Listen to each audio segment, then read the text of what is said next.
Hey everyone, in this video we're going to be going over how to move stuff from your drive into a shared drive. So let's begin. Now I'm in my Google Drive and here is my Gale research that I've done, and all my Gale research stuff that I have saved automatically goes into this Google Drive folder. So here are my 3 documents that I'm going to be using for my research.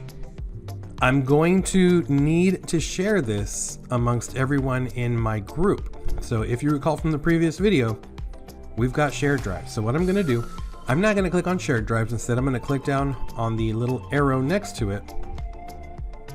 And what I'm going to do is make sure that I highlight all the documents that I want to put into that shared drive and literally drag them over to that shared drive.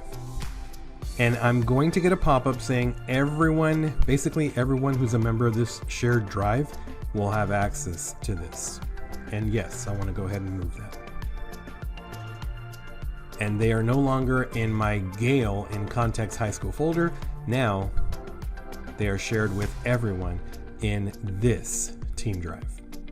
So that is a real quick tutorial on how to move things from your drive into your shared drive.